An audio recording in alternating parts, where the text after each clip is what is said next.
Well, the troubles keep piling up for the bankrupt brokerage firm MF Global. The estimate of missing client funds has now doubled. Sheila Darmarjan has the latest on MF Global. Sheila?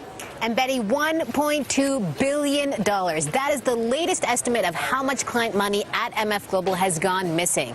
And it is more than double original estimates. Now, all of this information is coming from MF trustee James Giddon. His team has been working around the clock and discovered over the weekend this larger than estimated shortfall. Remember, this $1.2 billion that has gone missing are funds that MF should have segregated, so not touched. And of course, it is at the center of an investigation by various regulators, Betty. And what about the clients? Are they getting any money back? What's going on there? Around 11 o'clock in the morning. And I got a call from the brokers saying that they wanted more money to cover my positions, my open positions, December contracts. And I said to him, I have plenty of money in my account. What are you kidding me or what? So now, now he tells me I have to put money in my account. I said, I'm not going to put money in my account. You have my account.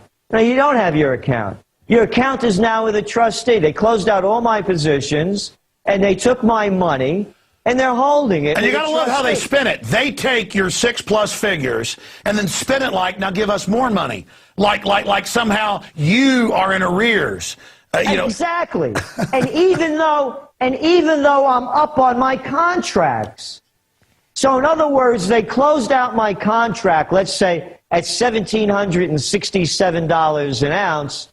But I had bought it way, way lower than that. And now it's at $17.90. And they still want me to pay. It wasn't like I was losing on these accounts. They want more money. I said, I'm not giving you more money. Then we're closing out your account. Yeah, by the way, I bet they went to all their clients and did that, and I bet they kept what the old ladies and stuff that got more in there. They probably snapped that up, and that's how the cons always work, and said, now give me more and you'll get it back. And then you give more in. Exactly. So now I'm trying to get answers. Is the account insured? First they tell me yes, and then they tell me no. Commodities accounts are not insured. Where's my money? Well, it's with the trustee. You try calling the trustee and getting any answers. I had to hire a bankruptcy attorney. That's where I'm at now. Yeah, but this is what they do. It's a criminal operation.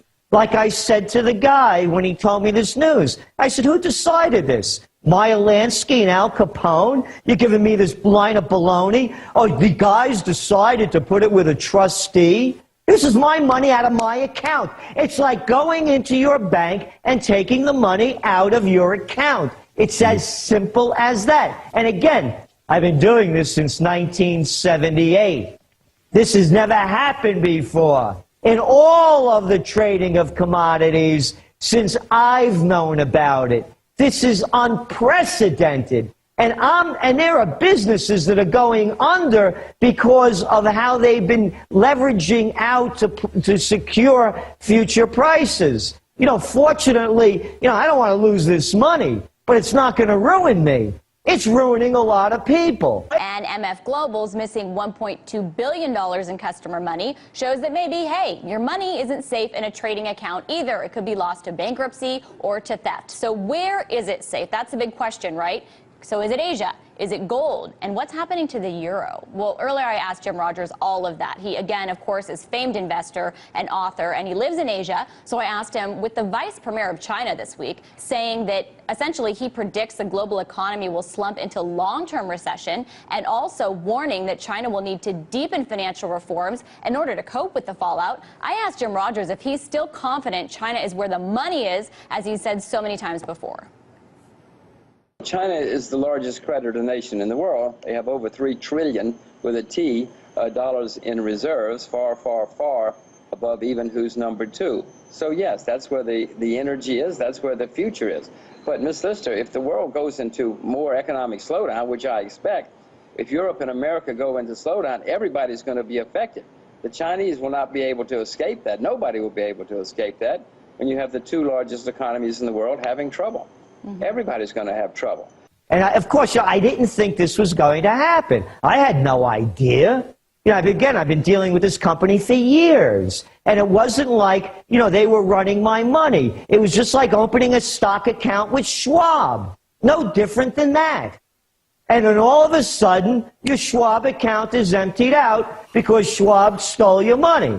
That's all I'm talking about, so I had no idea. But what I'm warning people, and I've been saying over and over again, mark my words, they're going to declare an economic martial law. They're going to steal your money just like they're stealing mine.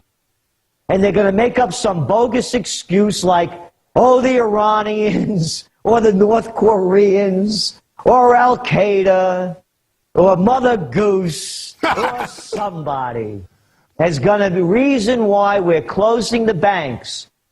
And they're going to devalue the dollar. And they've done it before under FDR in 1933. And they're going to do it again. It happened. So sure, you're going to have some people going bankrupt. You're going to have plenty of real estate speculators in China going bankrupt.